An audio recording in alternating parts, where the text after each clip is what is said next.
Wow, well, here it is. I'm really excited, and this is DCI The Last Alliance. It's a it's a sub-mod for Third Age Total War set in the late Second Age, and I can't believe that it's actually out, because this has been coming for so long. And there are so many awesome factions here to choose from. But I'm obviously going to go for the Elves, because I really like the Elves. And I'm going with the Kingdom of Lindon.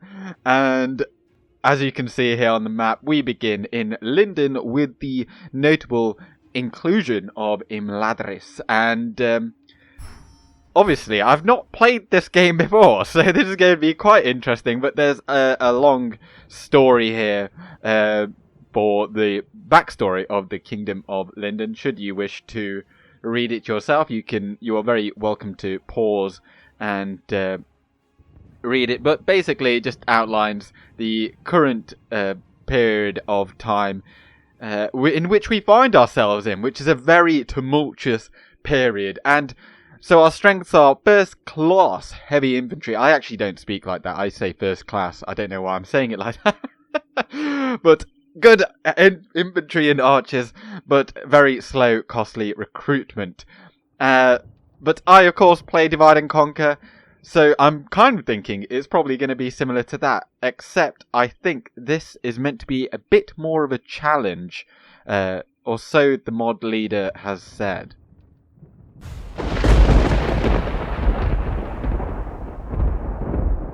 When we load into the map, oh, it looks so cool. Of course, we are 110 years past the date of the sinking of Numenor. And once again, there is a scroll here which just outlines some of the background. But the game notes are very important if you've not played this mod before. And I obviously have not, apart from a sneaky 5 turns. Don't tell anyone. But of course, it's designed for very hard campaign. And that is what we are on. And yeah, so make sure you play on very hard campaign. And there is a faction information scroll. Now, in this mod, there's such depth to, and I can see why it's taken them so long to do this, because there's just so many extras to play with here. So you can view any time in game by the Shift plus F1 shortcut. And here again, the following scripts are optional: Balrog of Khazad-dûm and Immortal Nazgul. I'm just going to click accept because why not? But then you hear the elf horn sound, and it's just so great, isn't it? But anyway, here we are. And at the bottom then, bring Gil-Galad to Annuminas in order to form the League, which is known as the Last Alliance. I've done it again. Last Alliance of Elves and Men. And see his journal ancillary for details. And, of course, as this is called DCI Last Alliance, you may be wondering, what does DCI stand for? Well, it means Dunedain Counter Invasions. Because, of course, Mordor and the evil nations, they can produce invasions. And so the good guys, we can do counter invasions. And in the base game, you have the Crusades, which are run by the Pope, which is essentially Sauron in this format. And we are all like nations of Islam, and we are joining the jihad. So if you were wondering. But to do so, we first must... There he is. We have to move Ereinion Gil-Galad, the sign of kings, and I can't remember what Gil-Galad means. Brilliant something. Actually, I think it will probably say in here. Yes, it does. Star of Radiance. And in here, we have the journal. And here it is. My friend hiking? Hiking? We're going to go for a hike, lads. Send Gil-Galad to spend a turn at Annuminas. And that is over here. And we just go and have a chat with the High King. And then we will gain access to the Tol Akan. Although I think there's 4 years before you can then, call the first one. So it's around the 20th turn. But we'll get to that. We'll get to that. And Gil-Galad comes with an obscenely good bodyguard. I did fight a single battle, and not with him though, but he is far better than anyone else that I've seen. So he has a very good bodyguard, as he should. And of course, he's got some very nice bits of retinue in here, and he is of the line of Finwë. And he is the last High King of the Noldor that there ever will be, at least in Middle-earth. And all elves get access to the healing arts, which adds a bonus to battle surgery. And that just increases the amount that you can heal post-battle. So he is on his way over there, but we still have 5,000 gold left in the kitty. Now, I was a bit surprised to see just how much we get in the king's purse, and that's just background income. So we get 3,200 no matter what, which is really great. But if we just have a quick look at our regions then. The only way that you get free upkeep is through the actual building the city itself, and so you don't get very many at all. So here in a minor city you get 3, and then in a large town you get 2, in a town you get 1, and in a village you get nothing, I believe. So town here, yep, we get 1 there, and then in a village we have Woody End. Now you may be wondering what this little thing here is. Well, you get some bonuses for Linden, like Homeland regions. Which is very cool, but I'll get to that probably later on. So we have Western Homelands, which are out here in the west, and then over here we have Imladris on its own, and I believe, yeah, so this is an Eastern Homeland, and it provides a public order bonus due to law, so it's mainly that you don't get obscene amounts of corruption, because you've got a split realm, so that is a really nice way to get around that. But then, we have a lot of generals, but I won't go into them straight away as much as I'd like to, because otherwise this is going to become an overview. First things first, as always, I do tend to just put everyone on low tax rate. That's just the habit. I prefer to grow my regions rather than eke out every last bit of money that you can. Now, as always, our elves tend to be very expensive, and we are. Everything tends to cost about 300 gold. How much do these guys cost? 347. So if you start training troops, you're going to run out of money very quickly. So what I'm going to focus on immediately is money. Money. So a lot of these things are similar to Divide and Conquer, I've noticed. So I'm going to get a vineyard there, so we can actually get a spy. And then over here, I'm going to get a grain exchange. It does only provide increase in tradable goods, but we already have a port here. And wow, look at that. So I think getting trade and farming up in this region, it's got a long way to grow. I think we do get... I don't know if we get... Oh, it does look like we do get large cities, so this can grow. But I'm going to get a market here as well, because I feel like trade over here is very useful. And we do have a ship. I'll get to that in a moment. And Woody End, I'm going to get land clearance here. That's going to obviously give some income bonus, but mainly it's for the population growth, because it barely grows at all. And over here in Imladris, I'm not really going to get anything just now, because I've kind of spent all our money. But next turn I'll be able to get something, but I'm immediately going to move out Cirdan over here and move him over to Harland, which just means Southern Haven, Northern Haven, and Grey Haven. Lond means haven in Sindarin, if you didn't know. And of course, Cirdan, at this point in time, has the Red Ring of Fire, Narya, and he would later give this to Gandalf the Grey, but he doesn't show up for another just over 1,000 years. But he cannot actually use it just yet, I don't think. Yeah, so it's unworn. And this is because Sauron, of course, still has the One Ring at this point, which is bad. And if he were to wear it, then Sauron would know. And for this reason, none of the Keepers of the Three used them until, his downfall. So I believe Does it say there? But anyway, I watched the overview somewhat, and in that, the mod leader, Ngugi TWC, if you want to know, he goes over the fact that if you were to defeat Sauron in battle, and it can't be auto-resolved, you have to do it yourself, you can then capture the One Ring, and then, you could actually gain the full benefit of the Elven Rings of Power. And I think Gil-Galad must have... I've forgotten which one he has.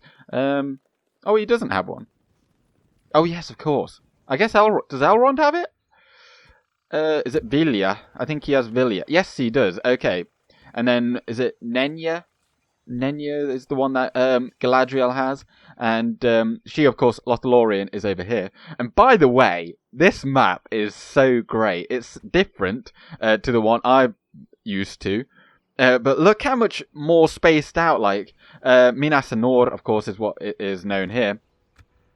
Tower of the Sun, and then Osgiliath look fantastic. They really tried to make this map more lore friendly, I guess, but then also they've kind of spaced it out in a way that it works well with the turn by turn gameplay. Not to say I don't like Dak, I do like Dak. But it's just different, and different is more fun sometimes, Everyone likes change, yes, my lord. And I am no exception. And so, Orders, my lord. Gildor and Glorian, by the way, he is present in the Lord of the Rings itself. There is a rebel region here, South Arthedain, and we have him as a general, and one of only 2 mounted bodyguards that we have. And the other is Glorfindel, the commander, and Cirdan. So we've got a lot of really notable generals, and it's just great. But we're going to march out with this army, and we're going to but there's a rebel region here of Barad-dûn, and we're going to go and get that. And basically, the plan is to claim this region over here, Loonland, and then also South Arthedain. I think it's just right here. I did briefly have a look on my 5-turn playthrough with Gildor, and there is a rebel region just here. And in terms of diplomacy, quickly, so we are allied to the Numenorean Kingdoms, and they have provinces up here in Arnor and down in Gondor, but we are only at war with bandits. So, I think the pieces are set. No, the table is set, and now the pieces are moving. So let's get it on. So our High King gets a bride, and you know what? As I turned the end turn button, I remembered this. But it's really cool that they add in this bulletin.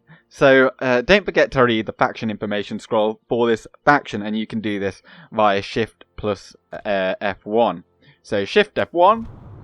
Here we go. This faction may call and join Tolakan some turns into the campaign, about 25. Okay, so not 20, but 25. If allied to the Numenoreans, as we are, and a herald will be made available. And it works kind of the same as it does in Medieval Total War 2, the base game. And then the One Ring as well. So this is where I read it. The battle must be won by you, and it might not work in auto-resolves, especially if Sauron is not in a settlement. So you yourself must do so. And Palantiri, of course, also, the Palantirs, or Palantiri, they can be used in this game, and it is so cool how they've done it. But the one that we currently have is the Styrian stone, and it actually can't be used because in the lore, that is the stone that only faces out west and is said to communicate with one Palantir that was in the tower of Tol Eressëa. But I do have a video on Palantirs, should you want to watch that. But and then, of course, the Homelands, I've kind of gone over that already. They give special bonuses to negate, game mechanics. And also, this is really cool. You can sail into the west. So you can kill off a character by just you're going off to retirement. You're going to Valinor now. And So you can do that with Shift and W. And general game tips as well. Of course, you must first break your alliance using a diplomat. And the barracks event comes in between the turns 40 and 48, which is a bit different to Divide and Conquer, which comes between 60 and 64. Although in my experience, it always comes in at 61. But also with the Palantiri, we can't actually... Oh, yes, of course. Then they've got some... Oh, and total diplomacy.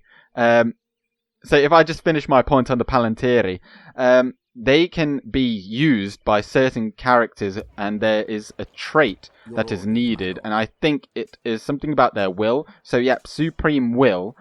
There are tiers to your will, and Supreme Will, I think, is the best one. I'll have a look if I've got someone that's less willing. And if they don't have it... So here... Gildor doesn't have it, so he wouldn't be even able to use a Palantir. And a Palantir basically will allow you to look in certain zones. You'll get a choice to look, and it's kind of like a super spy thing. But we can't use them just yet, so I don't know why I quite brought that up. There's so many really fantastic features in this game. I just really want to make that known to you all. And but then Shifty... Was it Shifty? Yes, it was. Total diplomacy. My D key is just broken. Not a euphemism, but forced diplomacy. You can do forced diplomacy, allied fort ownership, which is great. So you can attain an allied fort if there's no one in it. You can ally your allies together, which is another great idea. And Osgiliath Ferry, you can get across, ally invade. Because the diplomacy in the base game, Medieval Total War 2, can sometimes be very frustrating because they don't seem to cooperate very well. But Glorfindel, as you can see, he comes with a... Well, you can't see, but it's like gold and green. Because he is of the House of the Golden Flower from way back when, in the first age of Gondolin. And already... Our ally has gone to war. They are already at war with Mordor, the wild men of Eredwaith, Herad, and they are allied to the men of the mountains, but I think that is subject to change. Now we have a small amount of money, 4,500, and I did notice in my 5 turns that actually that money goes really... Like, the King's Purse helps out a lot. Now, I'm getting the Bowyer because we already have Lindar archers, but they're not free just yet because, of course, we can't train them yet. And we do get 4 units of free upkeep here. Now, I'm not going to go out, really.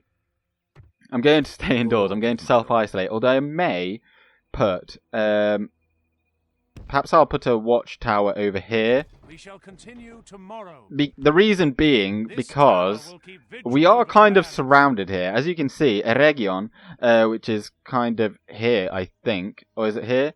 Oh, it's here. And that is already held by the Orcs of the Misty Mountains. And they hold all this territory around here in the Misty Mountains. So we are kind of surrounded here. And so what I'm planning on doing is kind of... making sure our finances are in check before I then start building an army, because once we attack, we're likely to get kind of surrounded and get attacked by several armies at the same time. And the warning that the mod leader did pose before, at least, was this was meant to be a slightly... it's meant to be a bit of a challenge. And for that reason, I'm kind of going into this a little warily, because I don't want to lose. I mean, who does want to lose?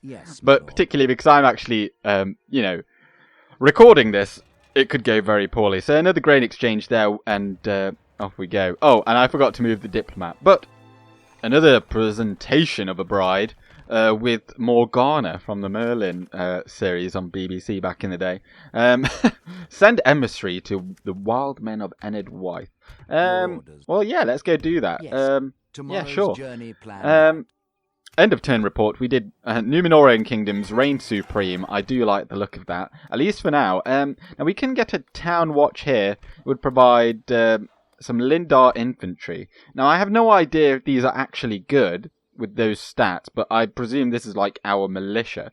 But like they seem very good. to me at least. But you don't know what like the base level is for troops in this game just yet. But as I said, the bodyguard of Gil-Galad was like 1733. So on that, if that's the very top, this seems very poor compared to that. But I'm expecting the wild men of Enid-Wyeth to be far worse, and certainly the rebel forces that are around at this point seem also to be far worse than that. For Elrond got grain exchange. I'm going to immediately pop in a market, and then after that I might start putting in things like crop rotation, but they do cost quite a lot. But these places do have a long way to grow. So that is probably what adds length to this mod. Now let's just have a look here. Barad-dûr. It does have a very sizable garrison, but we can immediately go in there and attack, and I'll get a ram. So if we just have a look here, these look like just, from the base, like medieval Total War 2, for the rebels at least. So they've got sword militia 8 and 15. So if we compare that to 6 and 15 Lindar infantry, we're not massively overpowered. They also get some peasant axemen, effective against armor with their 5 attack. So we'll probably have to watch out for that with some of our troops. But then, other than that, they do have some huntsmen. One thing I have noticed, they don't display the range, nor the amount of missiles units get like they do in DAC. I don't know if that's something that they could add, because this is a public beta, or beta. And then they have some peasant archers with a 4 attack and long-range missiles. Again, I have no idea if all long-range missiles do the same range, and I don't know how far that is. But with a 4 attack, we have a 6 attack with our Sindar bowmen, and I think even our base archers come with a 5 attack and long-range missiles, but we are said to be very good at archery, so I'm learning as we go along. But we'll continue on with Gil-Galad, and he is replenishing. He's got now 66 men in his battalion, so I wonder if that actually goes all the way up to 77 as it does in DAC. And I also wonder, here by the way, we have Smiths of Ereinion, which are one of the most iconic units in Third Age Total War. Now, Imladris can be attacked from over here, but otherwise they can only come across this bridge here, or rather this bridge. They have to come around. Oh no, okay, so they either come through this bridge or they come around the back. At least for right now, I think we're okay. Maybe next turn I'll pop another watchtower over here, just so we've got some nice sight range. But let's carry on. Aimed for war. Reports arrived from your civil and military advisors, my lord. The great war of this age is in motion. Stone castles and larger military fortifications can offer professional forces if resources are devoted to that end. And this is, I think, just the notification for the barracks event, which will come in at between the 40th and 48th turns. Now then, we do have a general. And I'm thinking I'm going to actually accept this. So Ras Barathon, strong will. So he can actually use a Palantir if we ever should. Now, I don't know at what point generals die. 32. Actually, we don't need him just yet, I don't think. I think what we're going to do with generals, because they do seem to cost... How much does Gildor, for instance, cost? Oh, he's very cheap. We don't actually have any standard generals, but they cost 210, so maybe they don't cost a whole lot. So next one I'll get. And I can use them just to garrison some of these places, because we do get that 1 unit of free upkeep. But after we take this town here, we'll head on up to Loonland, and or should we perhaps take this region here? I don't know if we should, because as you can already see, the wild men of Enid-Wyeth are at war with our ally, and they could potentially attack us. Now, for that reason, actually, let's just put something over here in Harland, because we have no sight range down here, and we do border them. So there is definitely a chance that they could come up from here, because I don't know where their region here is. It's not going to be here, because this is dense forest, but I think they do have a region just here somewhere, judging by Minhiriath, which is kind of like, well, it'll be somewhere around here. But I'm sure there's a town just here. Maybe it's literally right there. But if we take that, then there's a likelihood that they then attack us. And we won't be ready just for it yet. Although I have no idea, because I've not played this before. So, I don't know. I just don't know, guys. I don't know. Right, we've got a lot of money. Well, how many places do we have to build in? 3. So let's get a fairground there. It gives a fair chunk of change. And I'm all about that moolah. And communal farming in Harland. And I think we might have to just wait a moment for Styrian to get something else. I might just get a vineyard next time. Although actually we might be able to get it this turn, because we will take that. We will take Barasdum. But before we go, I'll just have a note. I'll just have a look at the Styrian stone myself, and then I'll explain it. Okay, there's literally no explaining to be done. Other than it saying that it lies in one of these towers here. I think it's just this one here. And it cannot be used for special viewings like the other 6 Palantiri. However, all Linden characters, including agents, may use it to look west to Valinor. Oh, wow. Oh, damn. To do this, send the character to the location marked in the picture during... Okay, so right there. During turn end, he will gain Valinor Beheld trait if Linden owns Styrian. Okay. So, because of that, I did look at this trait here, and I was wondering what that was.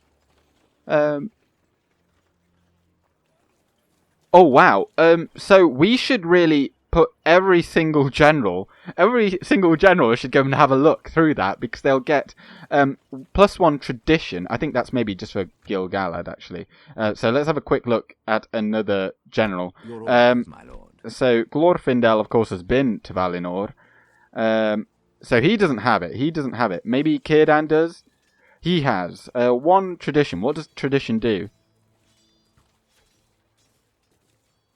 Well, I have no idea what tradition does. We'll find out if we put them into a settlement. With honor. It might be like acumen, so it might increase income for a governor. But anyway, here we are in Annuminas, and in there is our best buddy, High King Elendil the Tall, and he comes with an amazing looking unit. Look at that! Wow.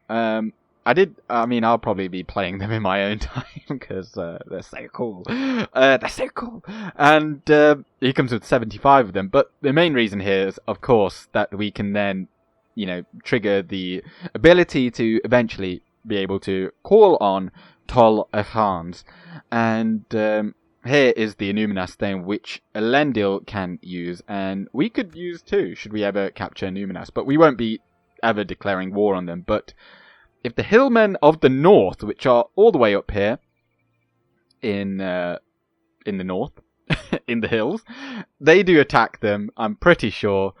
The Numenorean Kingdoms get a cluster grown up hugged by everyone. I'm pretty sure, because they are surrounded. But the wild men up Enedwyth don't like us because we're best buddies with them. So let's move on to the next... Oh, no. Do not do that. We're going to attack. So here we are then. Here we go. The first battle. And I've already shown off the units, but we don't have that much. But I think, judging by this, we'll be okay. Attack! Before I begin this battle, I just wanted to show off what we've got here. So we've got some Sindar bowmen. This is what they look like, and they've got these like blue, bit of blue and silver going on. And here is Cirdan's own personal bodyguard. Look how cool they look. Oh my word! Just amazing detail. There's just... Wow. And they have, they have a 14 attack, 24 total defense, and our archers have a 6 missile attack, but the main benefit is, of course, the missile attack of 6, which it looks like it's very good. Here we have our base, or like our militia, almost, and the Lindar infantry. 6 attack, 15 total defense, and they look quite rudimentary in that regard. And here, I love the helmets. They look fantastic. Eldar Mariners, 11 melee attacks, so that's far greater. I think that's with the sword as well. 19 total defense, but an 8 missile attack with their javelins. Very, very nifty looking unit. I must say, those helmets though, with they get me. And what else do we have? And then we have Glorfindel. Of course, he is a notable horseman. He has his noble steed Asphaloth, but that's not really what it looks like. But anyway, he comes with green and gold as his colours, as they were the colours of his house in Gondolin. But look at this! Oh my days! That shield is incredible. Just wow. It's incredible to think that the detail in this, considering the age of the game that they've been able to add in. And then Glorfindel comes with the Eriador Company, which are just 7 at melee attack, 6 missile attack, though 11 total defense. So they're horse archer, just shoot them with arrows, and they look quite similar to the Amanyar Riders in Dak. And also the Calaquendi bodyguard here, 10 attack, 10 charge, 28 total defense. I don't know if they're custom. I assume they are, because, well, they must be. But let's just go and knock this gate down, shall we? We've barged down the gate. They will not hold for long. Okay, so let's just smash in with the Lindar infantry, shall we? I have no, well, I hope we're going to win, and I'm already shooting with our Sindar bowmen, and they seem to have a pretty good range. When they say long-range missiles, they weren't kidding. No, they can shoot all the way over here, and that's uphill. So downhill, they'll have a far greater chance. Now, unfortunately, the peasant axemen are kind of holding the gate here, so I'm just going to kind of flank with our Philathrin bodyguard of Cirdan. Oh, charge uphill! It's not very brutal, but this isn't a very good spot to fight, I must say. But it's what we've been given. I'm kind of saving our arrows for, well, here they come, for their archers. Really, I'd rather shoot them. And unfortunately, I've already expended all of our javelins over there with the Eldar Mariners, but we're going to try and sneak them through here. It looks like we can kind of get our men in through the door without, you know, getting accosted, for lack of a better word, by these rebels. Oh, but we can shoot those peasant archers.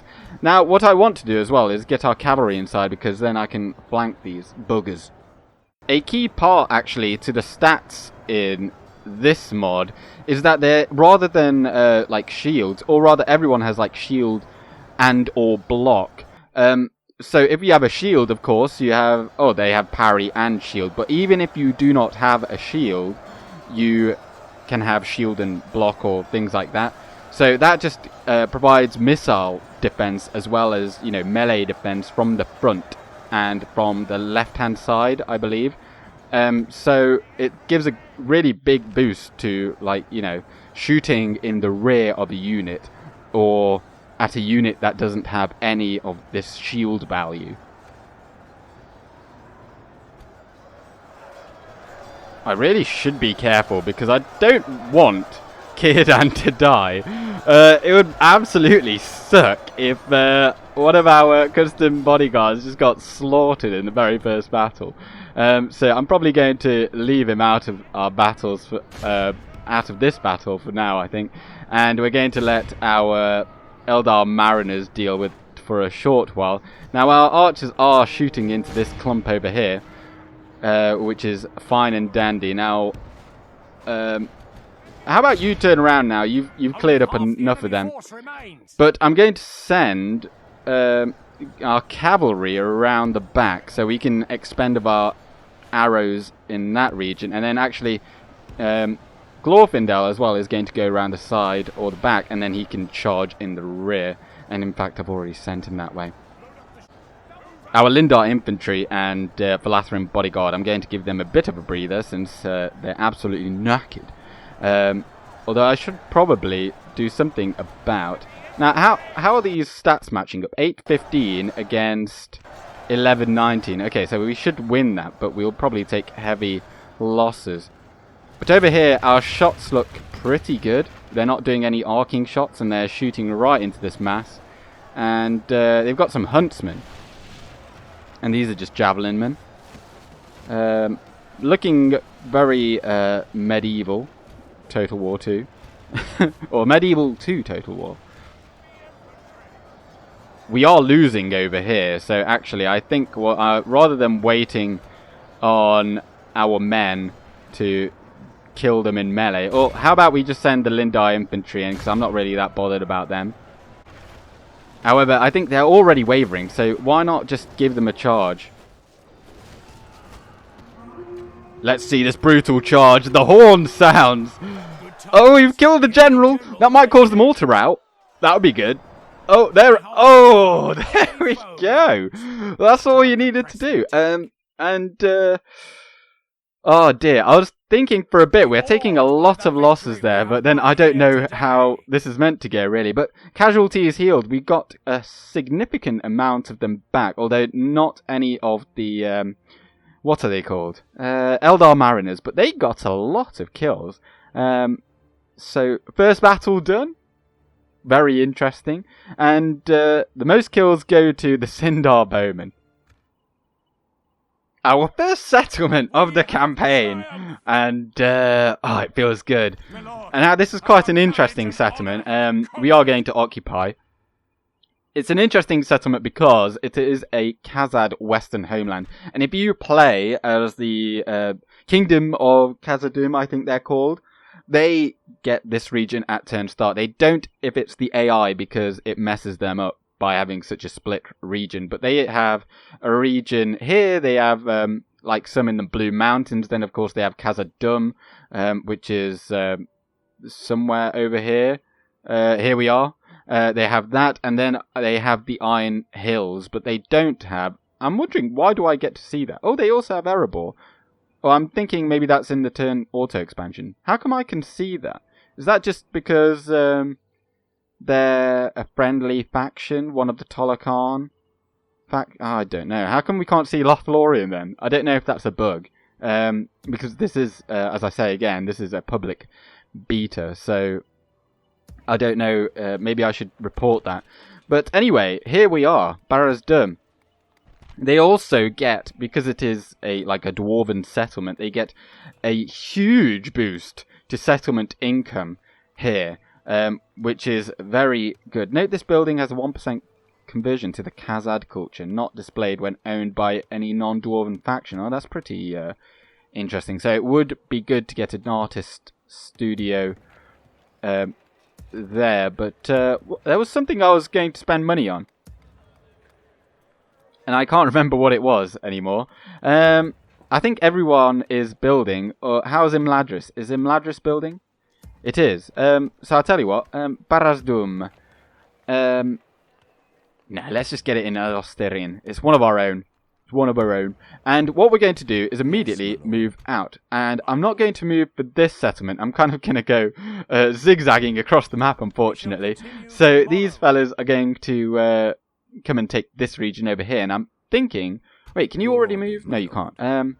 Yep, so Cirdan is just going to hold the fort, or the town, here, and we're going to wait for Gil-Galad to finish having his chat over there, and then he will rejoin us in the Loonland. And, if he's called Finrod, I have to get him, because he's got no respect, though. Awful.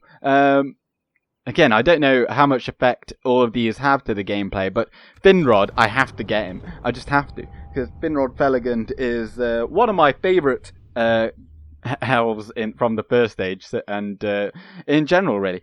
But here we are, brothers in arms. Bros before orcs. And planning is underway, and in a few years a herald will appear that can call Tol Khan counter invasions. So he can now move out, and High King Elendil can as well. And as I understand it, he only chills there until, you know, he's locked into Annuminas if the player is Linden, so that you can actually complete that kind of quest, if you like.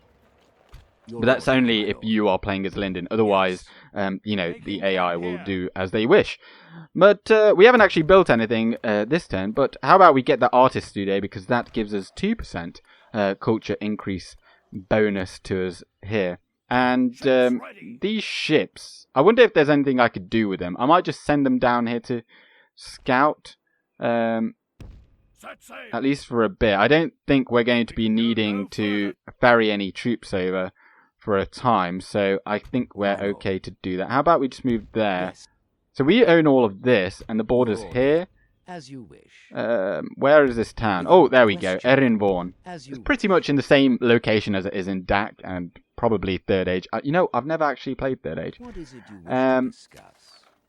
Now, they are actually enemies of our ally, but we do want... I don't know if I want trade rights, quite frankly. But they're very poor. How about we just get trade rights anyway? I don't know if it affects reliability all that much. How about 7 turns? That's still generous. Make demand. Okay, let's make it 200 over 5 turns. Is that generous? Yes. Oh, it's balanced rather. Okay, so we're getting some income there, and then we also complete this mission here. Yes, my lord. Now, what else do I do? Oh, hang on. Let's just have a quick look at their unit. Oh my word, they're awful. Okay, so they've got 2 melee attack. Presumably, they are just javelin men. So 6 missile attack on them, 4 missile attack on them, long range missiles, whereas we have 5 missile attack on our basic archers, so they're not too bad. Let's have a look at their general here. Chieftains Haladin. 10 attack total, defense 22. They're not bad, certainly. Yes, my lord. But I'm just going to use our diplomat. Or maybe I should send him off to have a word with the dwarves. Your orders. It's bloody miles away. Maybe it's faster for him to come up here. I think it's right around there. Tomorrow's journey I don't know. planned out. It shouldn't take too long, should it? Right, well, we can keep on building. And next turn we get... Oh, we may as well get Lindar infantry, since they'll be free. They'll be free, and then we'll have 2 more free upkeep. We want to kind of make sure that we've still got some units in attendance. But Finrod, you, sir, you are going to come with us. You're going to come with us, and you're going to fight. And then you're going to kind of just, you know, govern. But we'll breeze on through this turn. We've actually got a lot of money. Well, we don't need another guy, especially when he's got mixed loyalties. So no, thank you. New mission. Reinforce region Woody End. That's just here. How much do I get money for that? Are you going to pay me? 500 gold coins, but, like, you know, they already cost 243. But I tell you what, I will do that because I'm nice. And I'll maybe think of, I don't know, we can certainly pay for them. And they can then go towards our invasion force of South Arthedain. And I could potentially use Cirdan over here to commandeer that army, certainly, and take that. We just don't want to stretch ourselves too thin, because I have no idea what can come. You know, I don't know if the hill or the men of Enedwyth are likely to attack us. And I certainly don't know what the orcs of Misty Mountains are going to do. I really hope that they don't immediately attack us and give us some time to build. Now we could get another unit here, but how about Sindar Swordsmen? Oh, they're very tasty. And they're as good as the Enedwyth General. So I'm presuming They're very good. And also, castles and buildings in the castle line, so this is a fortress, so it's a castle, they are exempt from the garrison script. So we can already get our best units here, I believe, before the garrison event. So that would actually be fantastic. So to do that, but obviously those units will cost a bomb, so we need to be sure that we can pay for them, and for that reason I'm going to get some communal farming, because the more, obviously it does give a small bonus to our income, but the more people that you've got in a settlement, the more that can pay taxes, and seeing as they don't have any offshore havens, there's an offshore haven over here that we don't own, so they, hopefully they don't go off over there. But otherwise, the more people you've got, the more people you can also tax. So we're going to go right there. Oh, I might have gone too far. Let's go there, build a tower, and then... Oh, I might have just set us back a turn, which is quite annoying. But Gil-Galad makes his way across, and we'll have quite... We've got a lot of generals in this army. Okay, I can understand that gripe some of you may have, but... It's the early game. It's the early game expansion. And following that, we will probably see a real mess of different invasions going back and forth. How about we get crop rotation here? Yes, sir. Because that is kind of the premise of this campaign, I think. With it being all about invasions, that there's just going to be one invasion going in one direction and then one in the other. We're just getting so many candidates for adoption. Hang on. Let me just have a look at our family tree. So, of course, we come all the way from Hiking Finway. And then we had Fëanor. He died a lot sooner than Second Age 3374. But, of course, there's limits to the game engine. But don't look so much at the dates of which they died. In the dates in which these gentlemen died in, because it was they're wrong, except no, that's also wrong, but yeah, anyway, so our current line is, I'd rather have actual sons rather than just adoptions. Do you know what I mean? Like that's how I'd like to have it. So our family tree anyway. We've got Elrond, he is the faction heir, and Gil-Galad is the faction leader, and we've just recruited Finrod, basically, to be the third guy in. But anyway, let's just keep moving our fleet down here. So they have Eastman Hiriath, and that is this whole entire region. So I think I might just get our boat or our ship to sail up. What's this called? I've forgotten the name of this region, or this river. It's not the Baranduin, because that is this one here. It's the Bruinen. Is that right? No, it isn't. The Bruinen is this river here. Hang on a second. Well, it's the River Greyflood. It's the River Greyflood. I can't remember what that is in Sindarin, but I'm pretty sure there's this river here is called Mythiathel, but which myth being grey, Aethel maybe is flood, but I don't think that is actually what this is called in Sindarin. Anyway, but I'll maybe add it in. Construction report. We've got so many things building. How about we just get those troops? We can't actually build anything else here for quite some time. Harland got communal farming. And we will continue getting economic buildings. How much do roads give us? Not a whole amount. So I am going to go for... I'm going to go for some... a bit of a fairground there. Styrian got a vineyard. How about communal farming there as well? And Barraz-Dum got the artist studio. So get a vineyard there as well. It gives a small income and also for a very small cost, so it's worth getting that. In this mod you don't get any bonus income from smiths, I don't think, at any tier.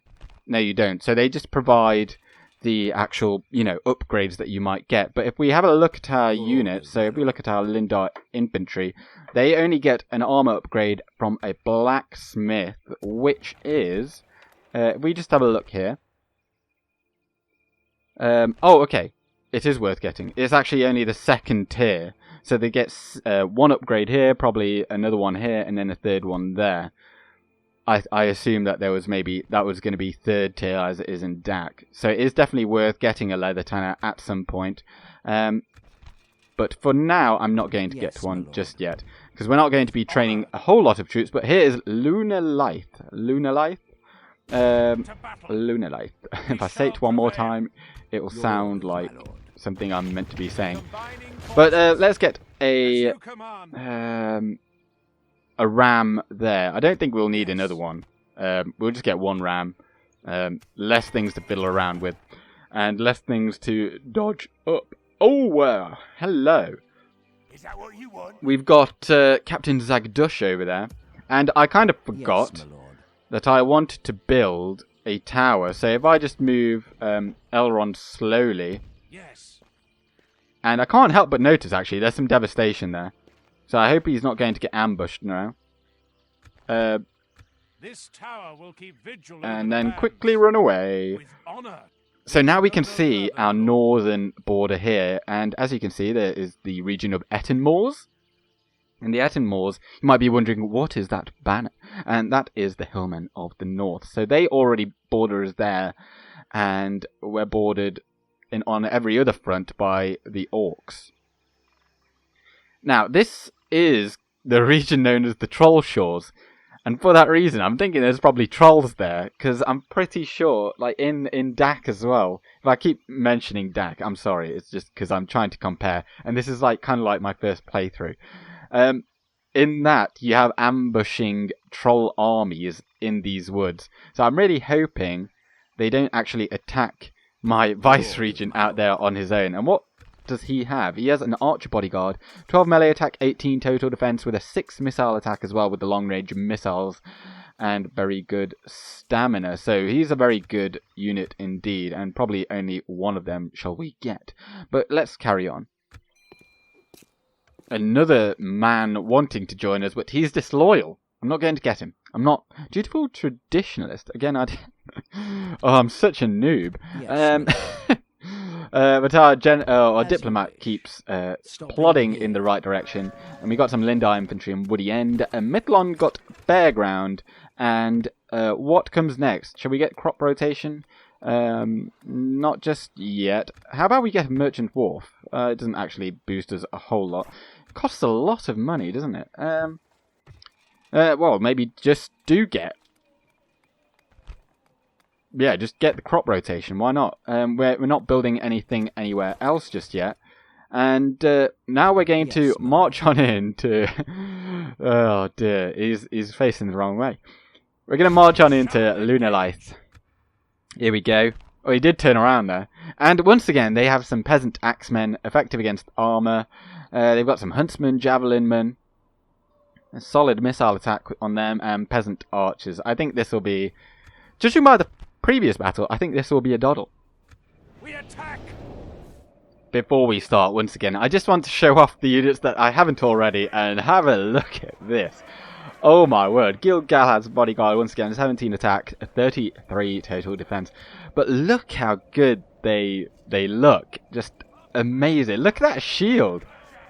It's insanely insane. It's just so nice. And Noldor bodyguard, they look fairly similar, but not the same. If I just move these guys a bit closer, they've got a slightly different hue, but again, a very nice looking shield. Just not quite. I prefer this one, although this is very reminiscent of Lord of the Rings film's prologue, which of course we will be reenacting here, which is the really cool part of this. And everyone else I think we've already seen, yeah. So we're just going to bust through this location over here with the ram. They don't have any towers here.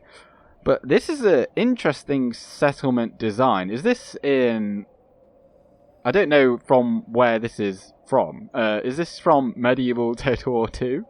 I have no idea, because I honestly I haven't played that in such a long time, just the actual game itself. Or if they've done this themselves. They seem rather content just to hold out within their fort, so we're going to shoot them. If I just turn off fast forward, we're just going to shoot them. A lot of our men, they're just shooting normally. A few are doing arcing shots, but I think we'll get plenty of kills on them just so. But I think the real ones that we'll want to kill are the peasant archers. Now, because we've got this extra general over here, I'm quite willing just to send him in. I'm not too bothered if he dies, quite frankly. I don't think he will die, but equally, if he does, I'm not too fussed. And we will also be able to see Gil-Galad's bodyguard in action. I'll be sending him in as well. Oh, we just moved some of our men in there. We've got the Noldor bodyguard there, and our Lindar infantry, the brave souls that they are. How much missile block do they actually have? So they've got 6 armor and 6 parry and shield, so they've got 12 defense, which is pretty decent, I think, against melee or missile attack of like 4. So we're just going to shoot over these guys' heads, and should they do look like they're bringing up some units there. So the Lindar infantry are going to be engaged, and then we're going to send in Gil-Galad. So how about we just move these guys off to the side, so then we can get a rear charge with him. Work out as intended, it did not, because I was hoping they'd, you know, march this way a bit more, but they just went straight on into our Lindar infantry. They are axemen, so they are going to be effective against armor, but even so, I think Gil-Galad is so much better that we shouldn't have any issues. Oh, look at this charge. Charging that deep in is definitely a bad idea, because now you're just going to get... You're probably going to die, mate. They're bringing in some of their huntsmen. Oh, no, they're firing at us. Oh, look at that, Gil-Galad. Oh, there he is as well. Look at that cloak. Oh, my word. Wait, hang on. I forgot to show off his model. That is amazing. And he's got the crown as well. Can we see him from the other side? Oh, well, there he is. Wow. You can actually see his facial features. That's incredible. Just amazing. There is actually a video on his overview on Ngugi TWC. If you want to see a better view of that, but it's just great to see it. And we've already killed their general, which is fantastic. So now we're just going to, hopefully, I tell you what, let's bring in the cavalry. Yeah, let's go for it. And the Eldar Marine is actually taking a lot of hits, so we need to get them involved. Throw some javies, and the archers just ploughing into all these units. Glorfindel's going on a really long flank all the way back round to the town hall. Now I brought Gildor over here with his horse archer cavalry just to, you know, shoot some shots at what he can. And it looks like we're very much on the up and up. We basically just need to make them rout now, and I think Gildor's going to probably do that, or rather Glorfindel, as soon as he comes round the back, we'll have that sorted. Let's see if we actually get a charge in here. Oh, we did. And then quickly back out again, if you would be so kind. And actually, then you guys can shoot back in there, or you could if you could reach. And then we'll just do it again, I guess. Oh my word, the impetus of that charge is insane. Now, if this unit didn't exist, we could then actually charge right on in there, and then we'd probably end the battle. The last of the resistance is foiled over here, and I tell you what does this? Greatly increases combat effectiveness, rallies routing troops, locks morale. Do you know what? I really like that it tells you what it does here, because in DAC and the like, it doesn't. I always forget what they actually do. So for it to say that is really helpful. Light of Aman decreases fatigue, greatly increases morale, slightly improves defense, rallies routing troops, and Light of Elbereth increases combat effectiveness, raises troop morale. I think I do know what that one does, because I've seen, I often play as the elves in DAC, and that is prevalent there, but presumably it does the same thing. Behold how our cowardly foe runs. It's time to press. This is a clear. There we have it. High King Ereinion Gil-Galad lost 89 men today, and 410 kills for the Sindar bowmen. They didn't even use up all their ammunition. One thing I have noticed is that archers seem to have boatloads of ammunition compared to yeah. I won't say it. They have a lot of ammunition, and they just keep on firing and firing, and they do so much damage. Holy moly. And also, point worth noting is that the loading screens are far shorter, I feel, which is fantastic. And I might not even have to, take out the loading screens in future, because I quite like having the loading screens in there. Now we do have to, do we own this bit? Yes, we do. So we're going to put a watchtower right there with Glorfindel. Oh, and there we have it. Nardum, owned by the dwarves. And they've got a bit of an army there. What do they? Broadbean noblemen. Effective against... They look very stout. Sadly, we can't see the stats. And shall we just put another one right there?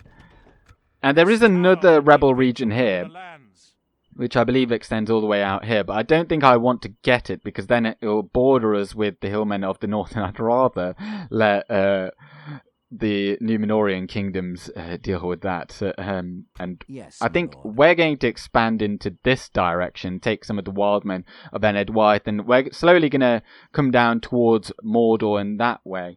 And certainly I'd rather have coastal settlements, because I think we get bonuses from that, or certain things we get bonuses from. We'll find out as we go along. And okay, just go back in there for now, and or can we just move everyone out now?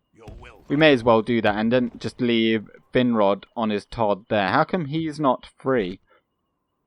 I don't know why he's not free. I'm thinking, is it because this hasn't been repaired, or is it because we've not got enough culture?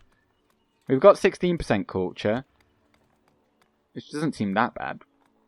But let's just put the artist studio in there.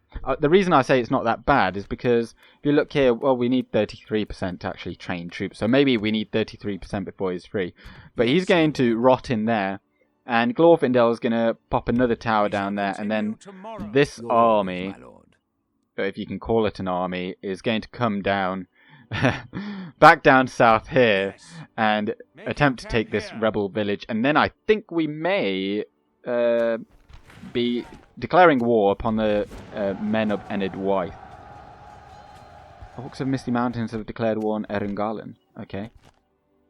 But well, no. Let's give it an end turn. Yeah, go for it. But I'm not going to accept another general just yet. How much did this fella actually cost me per turn? 180. Oh, okay. So maybe I should definitely be, getting more of those guys. So pop another watchtower down there and then start plodding this way. Do we have military access with them? Yes, we do. So they don't care if we go in through their lands. Imladris got communal farming, and well, yes, it did, and we repaired that. So Elrond, before I forget, you go back in there, and we've got decent sight range over there with him. And he's going to be holding the fort, as I said. And we are making good money. But once these invasions start occurring, around the 20th turn, I think, it's going to get very spicy. But I'm going to leave you here, right now, on the 9th turn, with the knowledge that we have now actually reasonably already expanded our realm, and we are going along quite cautiously aggressive. But join me next time. I don't know quite when I'll upload another video. I am still going on with the other two campaigns, although the Woodland Realm campaign is coming perhaps to a close. I'm wondering how to end that, and in which case this will be taking up those days. But for now, I think I'll be uploading a lot of videos, because this is just so cool, and it's new, and I hope it has captivated your minds for this hour or so. But thank you very much for watching. I'm Game with Gandalf. Good day.